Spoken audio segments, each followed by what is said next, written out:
attending our Welcome and thank you for attending our inaugural press event. Today, we are launching a mapping project to find Buffalo's lead water pipes alongside Buffalo's water utility. Today, I'm surrounded by the community organizations that are anchoring the map work in Buffalo. One would be Heart of the City Neighborhoods.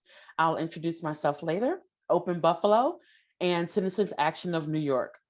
We are working in coalition with the national environmental organizations, We Act for Environmental Justice, and the NRDC, National Resources Defense Council, with technical support provided by BlueConduit, a water analytics company, and funding provided by Google.org.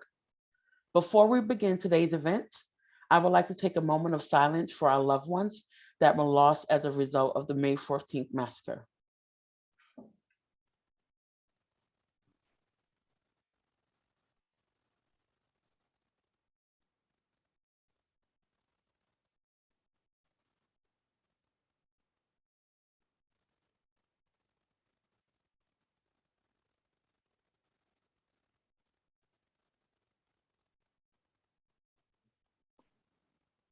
Thank you. Allow me to introduce myself. My name is Stephanie. I'm the Executive Director of Heart of the City Neighborhoods.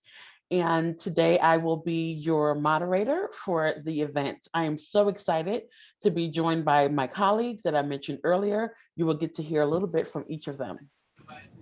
So why are we all here this morning? The EPA estimates that 6 to 10 million lead service lines still exist in the United States. But many low-income communities don't have the maps of which service lines or have an estimate of the cost of fixing it.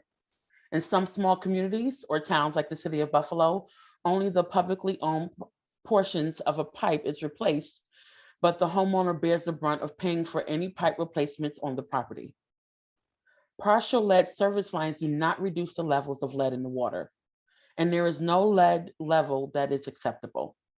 This is where we come in with our funded project to develop a mapping software of lead service lines for full lead service line replacement. Buffalo will be working with BlueConduit to develop a service line inventory to analyze the data and create a public-facing map in identifying lead pipes. The community organizations that I mentioned earlier will work to educate the community about the health concerns associated with lead service lines, as well as provide the map to the community. Our lead service line will take advantage of unprecedented bipartisan infrastructure law, which will allocate $15 billion for lead service line remediation. In collaboration with We Act, NRDC, and BlueConduit, they are developing a software tool to help utilities in communities like ours locate and remove full lead service lines. The grant is funded by Google.org. This will allow communities to give key input that shows not only our demographic, but how this affects our homes and our health. To further on show the collaborative efforts that brought us here today, I am joined by our local leaders. We have Congressman Higgins. We have, I just want to make sure I get everybody here right. We will have someone speaking on behalf of Senator Gillibrand. We will have Courtney Ball speaking on behalf of her, and then we will be, later on, we will show a video from Congressman Paul Tonko. So I can't see the view very well, but are we okay to start with our Representative Brian Higgins? We're going to go to Courtney Ball for words from Senator Kirsten Gillibrand's office. Courtney. Okay, thank you, Courtney. Hi, everyone. Thank you so much for having me today. As you all know, the Senator, this is a passion project for the Senator. One thing that she specifically said, everyone should be able to keep their home safe from health risks, yet thousands of New Yorkers and their families are dealing with the tragic consequences of lead poisoning in their homes. And unfortunately, many families who know this risk of lead exposure, they simply can't afford the overwhelming and costly remediation process. So with that said, the senator has actually worked on several things when it comes to lead abatement, 3 specific things, just because I don't want to list up all of them. So the senator just recently wrote a letter to President Biden on community development block grants. As we know, that includes funding for lead-based paint testing and abatement. We've also delivered millions of dollars to New Yorkers through the HUD, the lead-based paint hazard reduction program. And then most importantly, the senator has actually just recently introduced a bill called the Home Lead Safety Tax Credit Act. And that specifically has, it provides temporary refundable tax credits of the cost of paint abatement and of lead abatement for paint, pipes, and soil. It also, this one is specifically available for homeowners, renters, landlords, or any parties that are paying for the abatement, and it helps with additional lead abatement costs that aren't typically covered by other tax credits and programs. So this, again, this issue is something, is an issue that the senator recognizes is going to be a very long uphill battle, but something that we're willing to put in the long-term fight for. Thank you. Thank you so much, Courtney. I believe we have Theresa Kennedy from Congressman Higgins' office.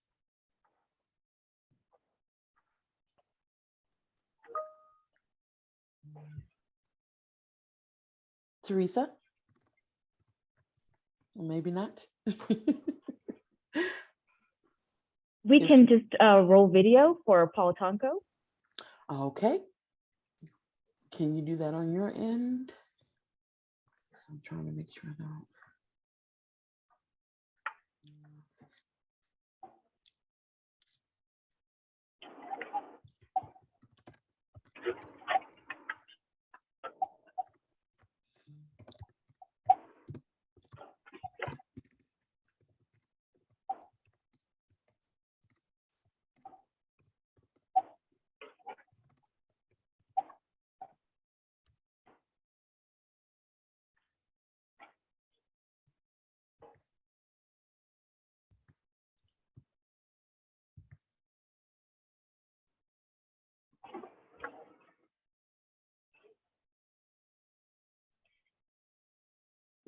I don't hear any sound. I'm going to play it from my end. Okay. Let's see how it goes. I have it downloaded. Okay, you have it downloaded?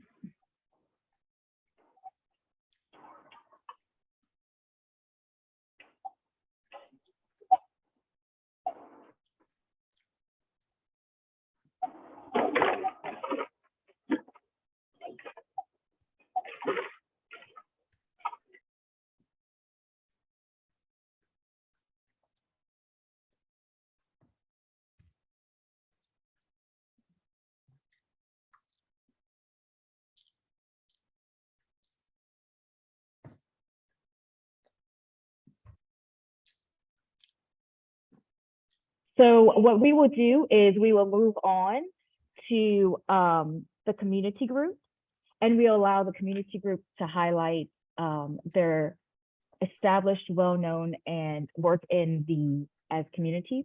And then we'll just come back to the congressional leaders. So Stephanie, Rosemary, I'll take it and from Francesca. there. Yes, you will.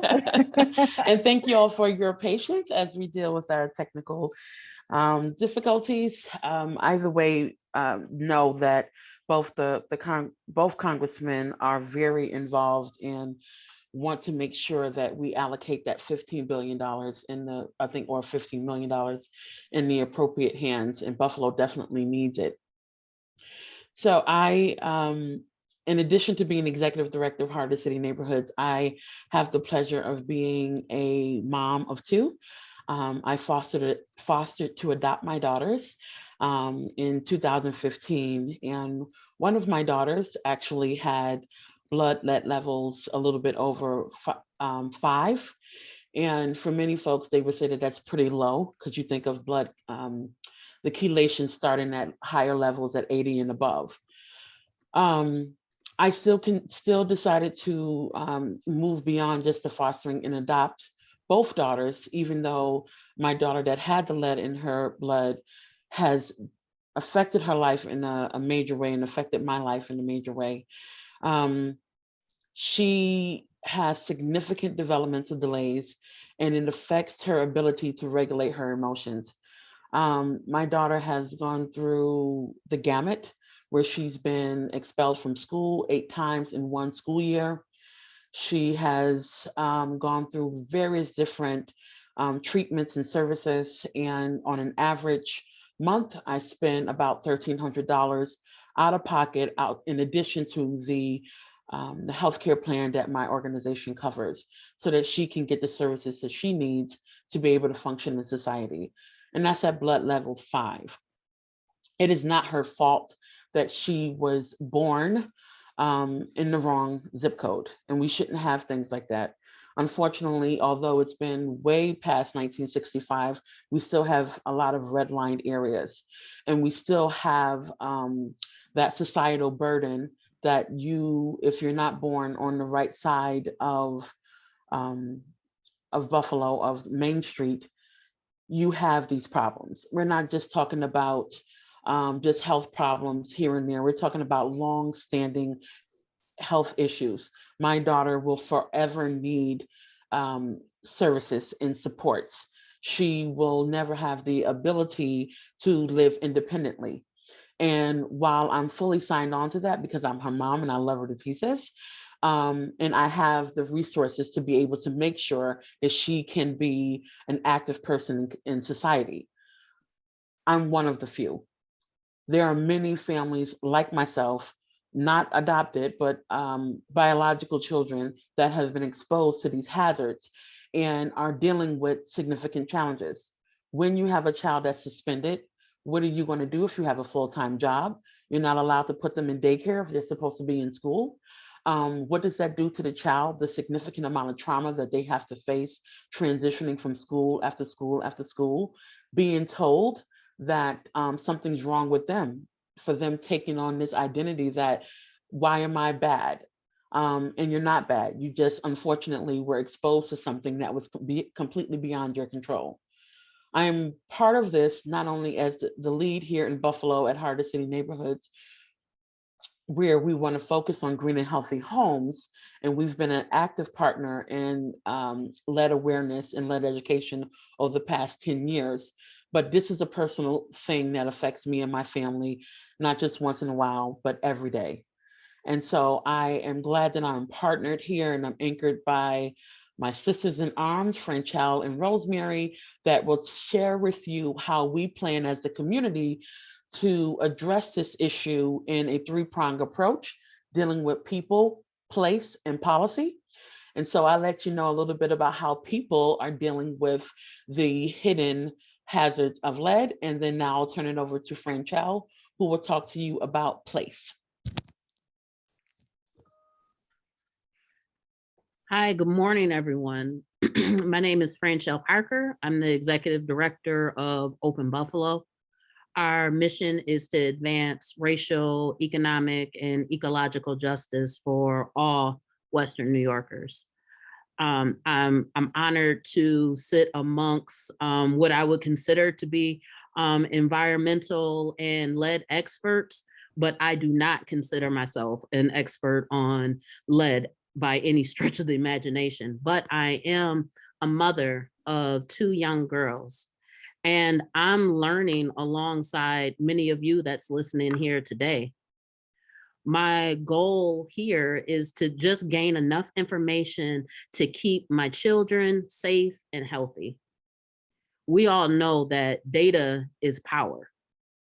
And this is a unique opportunity for us to learn where we need immediate action, but also to empower the community in where and how to protect themselves. Buffalo's industrial past has left most of the east side of Buffalo toxic brownfields. Some of us know that. Bad policy decisions that Stephanie talked about earlier today, such as redlining and the creation of the 33, has created very unique challenges in compounding disastrous health, economic, and racial inequalities for East Side residents. However, today marks the beginning of collective action that will begin to correct some of the disastrous decisions and harms of the past. I strongly believe that history will reflect back on this moment today, that despite a pandemic, a community still grieving from domestic terrorism, despite a laundry list of other issues that we're facing, that we acted today intentionally and urgently to protect our water. Open Buffalo and our community partners and allies, our role in this collective is to really bring transparency, accountability, and information to the broader community. As we learn, we're going to report out findings in a way that everyday moms, everyday parents, and residents can actually understand. We'll recommend best practices and opportunities for assistance immediately. The city of Buffalo has suffered enough, especially our residents on the east side of Buffalo. And it's time for us to take collective action to take care of our most vulnerable and loved ones in this community. So I will turn it over to Rosemary Rivera. Thanks, Fran. Thanks, Franchelle. Well, good morning. I actually am really honored to be here today. A lot of incredible activists, advocates, and community leaders. Honestly, without the determination and dedication, we would not be celebrating the rollout of this program that will have a huge impact on the people of Buffalo. You've really heard already about the program, how it'll work, the partnership in the community, and the very personal reasons why it's so really urgent to do so. I want to take a moment and to put what's happening here in Buffalo into a statewide context. Citizen Action is a statewide grassroots organization and has a chapter in Buffalo. We've been working on lead legislation at the state level for years for all the a lot of people think of lead paint, especially since our housing stock in upstate New York is so much older. But the water we give our children could be full of lead. And we get reports that say, how clean the water is. But as it goes through some of the pipes in some part of the area, that begins to poison our children. And our children become kind of guinea pigs again. And the impact of lead poisoning is something that we're all familiar with. I don't have to go into details about how high lead levels and no lead levels are really acceptable.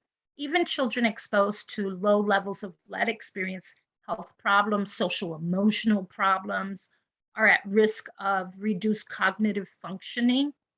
And data shows that Black and Brown children, as well as children in extreme poverty, are disproportionately impacted by the crisis.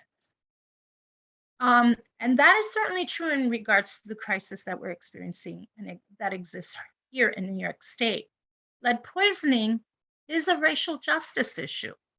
Studies that analyze data on childhood lead poisoning in New York estimate that children of color are more than twice as likely to be lead poisoned than white children, and make up 2/3 of children who have already been diagnosed as lead poisoned. We are going to need community partners to work with us and BlueConduit to find these pipes, ensure that we're working towards the full replacement of them, and learn to protect ourselves in the meantime. When we get the lead out of our water system, we have safer, healthier housing for families. We have safe, clean, lead-free water. That creates a healthy environment. We want to create communities where it is a joy to breathe and to live in. And to be able to drink water, water is life. We can protect them from we can protect our children from cognitive, emotional, and social challenges. It means they're less likely to be involved with the carceral system. It means they have a clearer path to success in adult life. That's the kind of transformational change that we fight for, because when we make major investments in our communities, the positive spillover effects are endless. And we're grateful for President Biden's Build Back Better agenda and the funding. We're grateful to Congressman Higgins and Tonko and all the elected officials who brought that funding home to Buffalo. I want to be clear, though. This only happens when we build people power. We have to elect people to office who share our values and vision, and then we have to push them to do the things that we need. And that's what organizing accomplishes.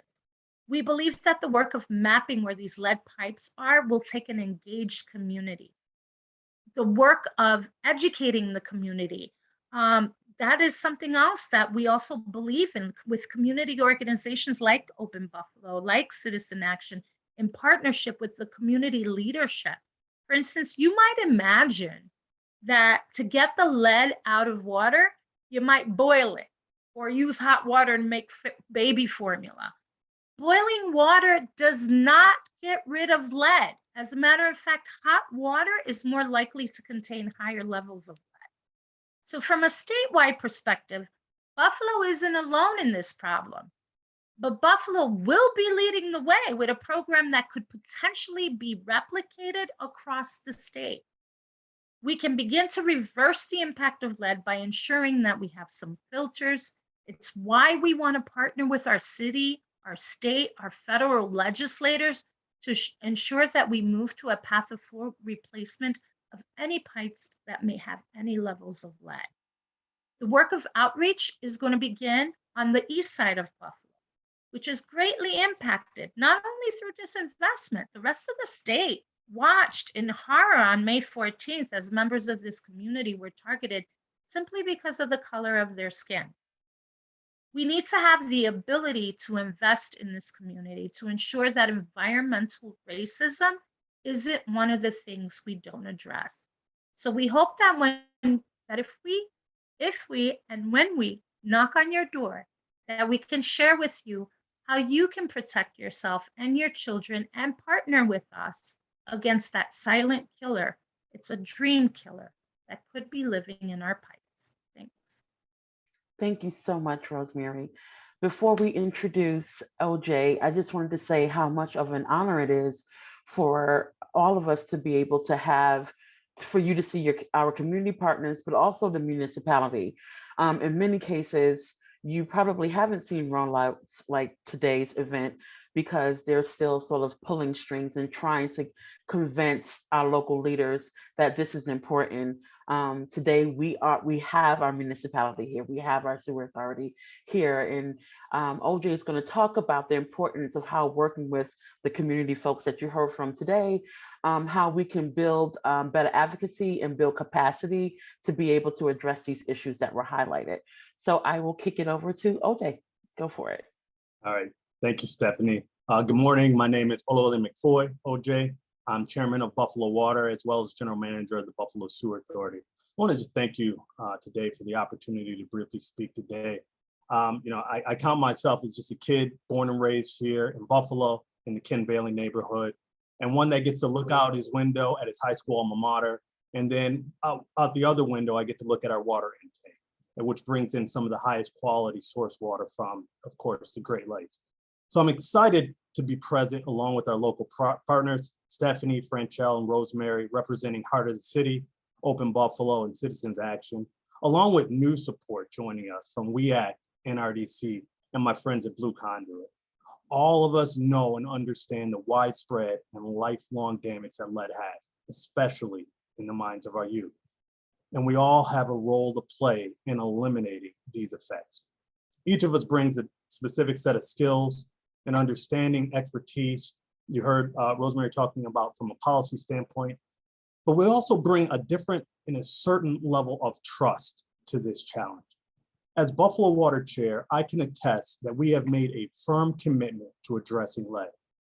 From investing millions to replace lead service lines, to being the first in the nation way back in 2016 to set an action limit of 5 parts per billion, significantly less than federal guidelines.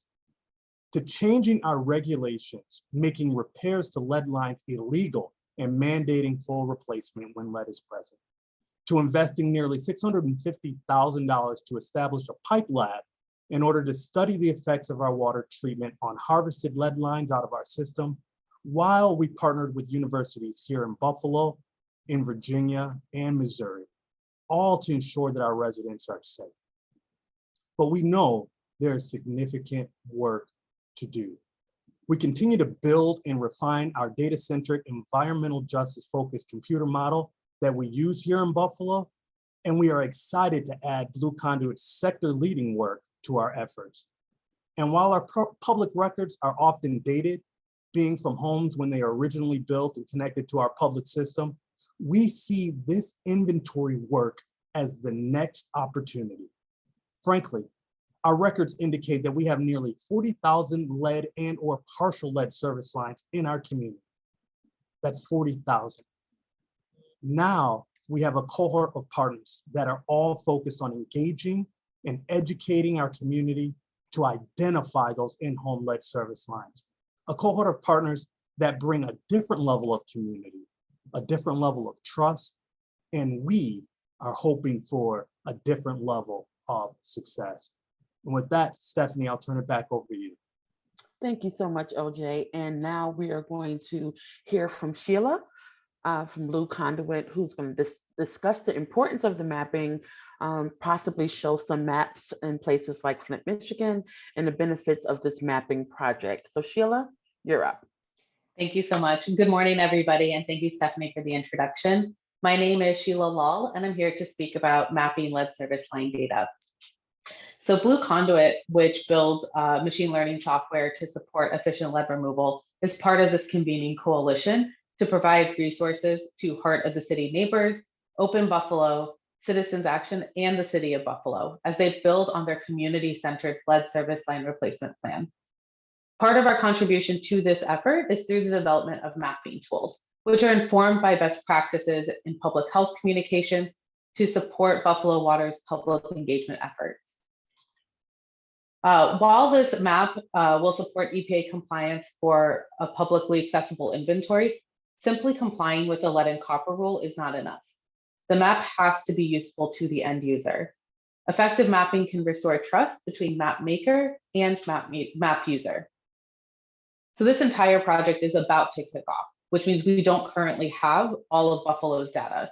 And in line with how BlueConduit values truthful communication, and in line with how all of our community partners value truthful communication, we chose to avoid creating a placeholder map to minimize any confusion. Instead, we want to show how these maps work in Flint and Toledo. And if you give me 1 second, I'm going to actually share one of those maps. Do you have sharing capability, Sheila? Okay, perfect.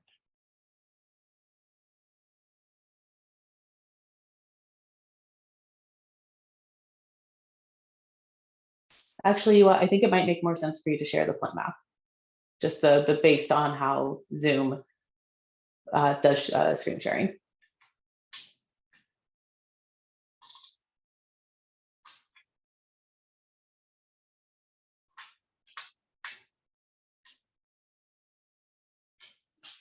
Thank you. And could you go back to, let's see, give me 1 second.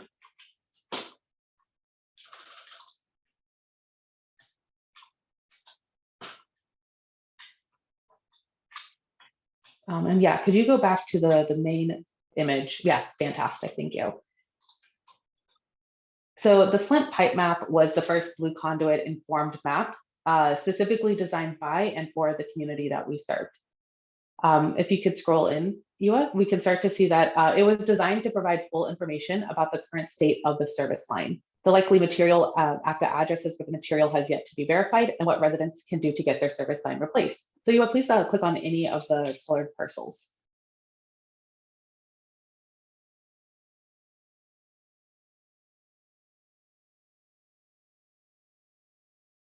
Perfect. In that part, if you could go back, let's see.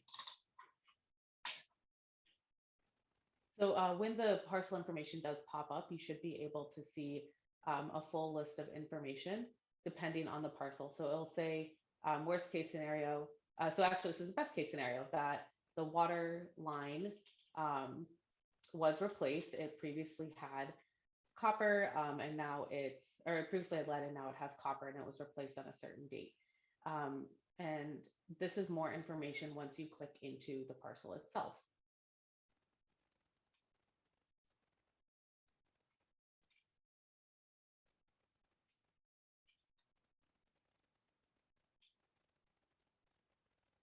So sorry, I think we're having a little bit of technical difficulty with Zoom screen sharing, so please bear with us. Okay, Sheila, can we go to the Toledo one? Yes, I just want to quickly highlight also on the Flint map that there were accessibility features that are of note, which included changing the color scheme for colorblind users, and there's language inclusivity for Spanish speakers. The map is routinely updated with Flint's data, reminding the public that even 7 years later, the work to get the lead out is still happening, and it is informed by resident engagement. And we could go to the Toledo map. Thank you, Yua. I need volume. You got it. May I ask all participants to please mute? So when, as you're about to see, the Toledo map is integrated into the city's lead service line project website. So it's slightly different in how it's been built from the Flint map. This project is newer than our work in Flint, but the impact of an accessible, detailed map cannot be understated. Yuva, if you could scroll down, and you can see a little bit more about what the map looks like. If we're able to click into the map, you'll see that there's actual other data like average home age, median income, racial demographics, and housing vacancy rates depending on the parcel, to illustrate that the conversation about lead exposure is a piece of the larger systemic issue, much of which Stephanie, Franchel, and Rosemary have discussed in their notes. The map is one of the first things the user will see on the website. And then further along, there's information for residents who may have a lead service line. This type of direct action communication empowers individuals to take care of the real public health risk in their home. So there are many benefits to proactively providing mapping services. It's an opportunity to actively respond to resident feedback and develop a two-way communication cadence.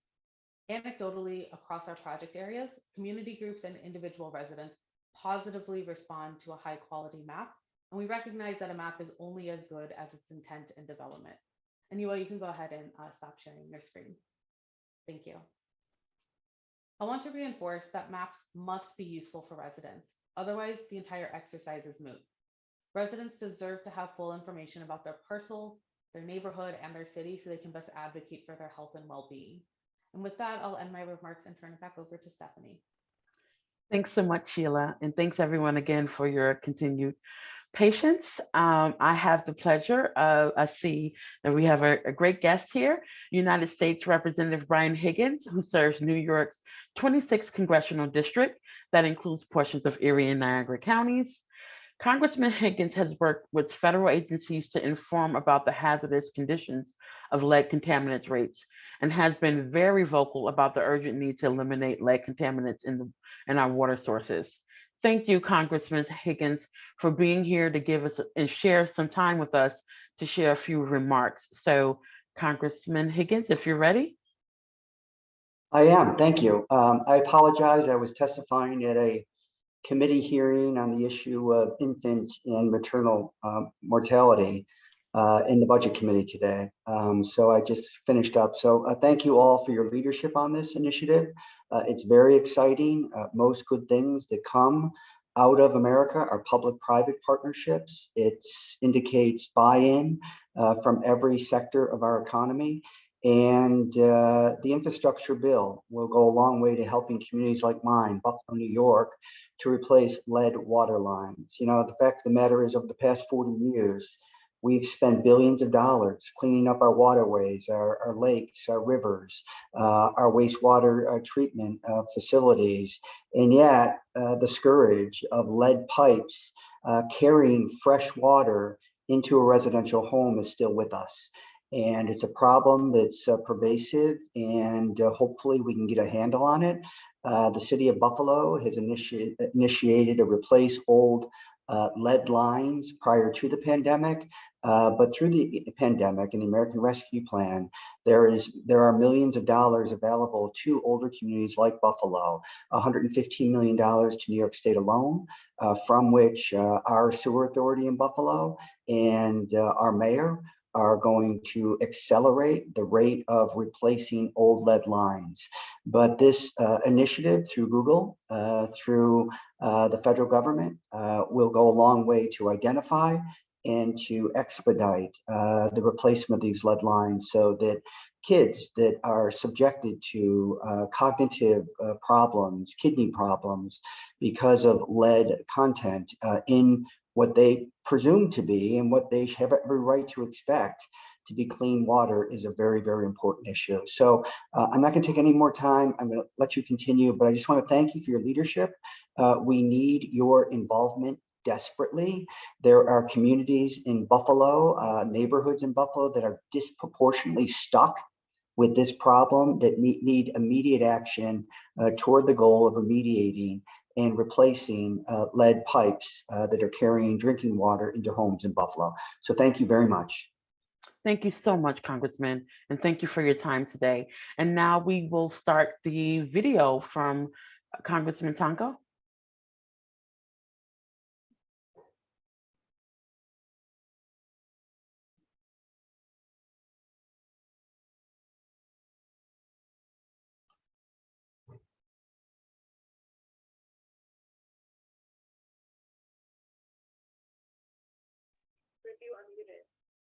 Okay, one more time. Oops, here we go. I got it. Okay.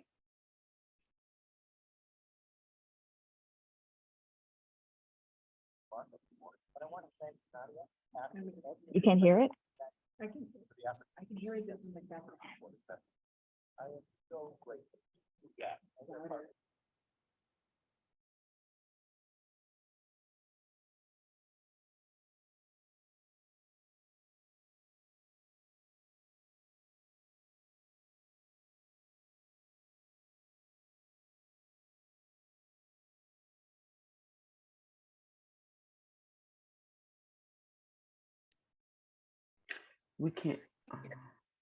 We can't hear it. No, it's not happening. Okay. All right. So just as a background, United States Representative Paul Tonko serves New York's 20th Congressional District and has been a leading advocate for lead as well. In October of 2021, he announced the introduction of a bipartisan legislation to help protect our nation's children from lead exposure in the Lead Poisoning Prevention Act. Not only has he sought to strengthen lead prevention, but he has held gatherings of engineers, local experts, and environmental advocates to discuss coordinating efforts to remove all lead from local water systems. So we will figure out a way to either post it on one of the community partners' websites or on WEAC's website, the video that his office has provided. Before we go into our question and answer session, I just wanted to reiterate a few points. Lead pipes need to be remediated completely. The way that this is done is through locating the pipes, and a map will be created to map out the pipes. You have met with the community partners that will help lead the extensive community engagement process that will be needed. You met with our municipality that is already working on the program called Roll. We're just going to be making sure that we enhance that through our project here over the next 2 years and forward. So with that said, I want to thank you for attending our presentation. And now we will open up the floor for questions. If you have questions, please put them in the chat. And I believe someone from the WEAC office will be sharing them with me. I will be moderating this portion and making sure I send over the questions to the appropriate person to answer. So again, hang on so that we can make sure that we answer your questions and answers. So We now open it up to reporters who have questions. Any media press?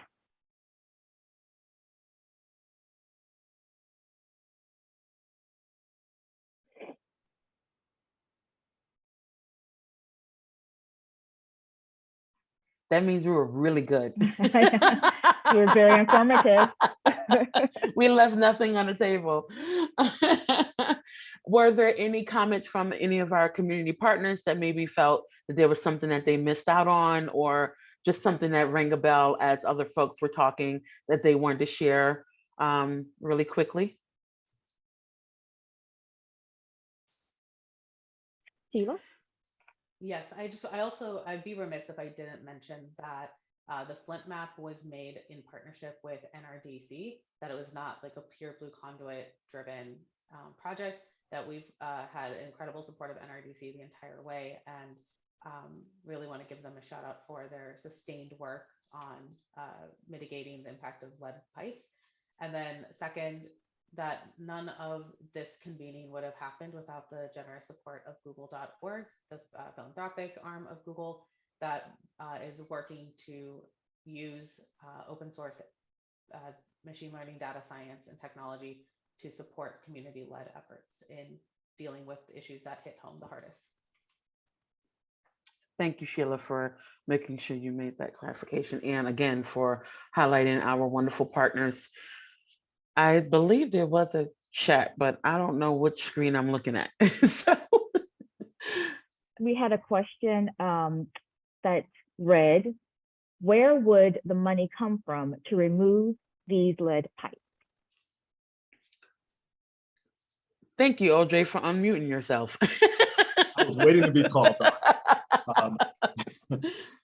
As was mentioned earlier, the bipartisan infrastructure law is really offering up an unprecedented opportunity for funds to come into communities, especially communities like Buffalo, that have high poverty rates and who are being touted as kind of disadvantaged. Also, here in the city of Buffalo, the mayor recently allocated $10 million to really accelerate our program of lead service line replacements. Now, we know that that is only a small step and significant more dollars need to be allocated for it, but that is a direction that we're taking. Thank you so much for that. And I just want to also highlight that not only are we sharing about what the concerns are in the community, but we're also making sure that everyone is aware that we're not just going to leave it there. We're not just going to say this is a problem and have a wonderful day. No, this is a problem. We're bringing in our top leaders, our top stakeholders. We have money on the table. There's more money to be leveraged here. So we're going to make sure that if the numbers that OJ mentioned before about estimated 40,000 lead lines, that means this is going to be a situation that we'll be dealing with from the years to come. So we look forward to working with this group and staying transparent with those of you and the greater community throughout this process. So if there's no further comments, questions, or concerns, there's something in red. Let's see. Hi, it's me. Oh, that was you. Did you wrap it up? Yeah, with React. Oh, we have one more question that came in. So sorry, we cannot wrap it up. One more question is, how can the funds be spent to remove the lead pipe and be kept in the community, similar to a model like Newark, New Jersey? I will take part of that, and if I miss up anywhere, either Fran or OJ can help me out. So that's a really great question. The Newark model is really unique. We're trying to model that. I think our city is going to help us get there 50% of the way. The other part that will make us be able to model Newark and their complete lead line replacement, but also make it unique to Buffalo and support our economy, is that we're going to introduce a workforce development component that none of the cities that have these problems with the lead lines have done before. So it's a unique opportunity where we're going to be leveraging a relationship that we already have with the sewer authority. We're going to be working to bring on inner city youth to get them trained on how to help do the complete lead line replacement. We're also going to be employing some support from the University of Buffalo, who's again already working with the sewer authority to turn people into community scientists to be able to do some of those testing. And once we get people trained on how to do the complete lead line replacement, then they will be able to get employed. So we have this ecosystem built in.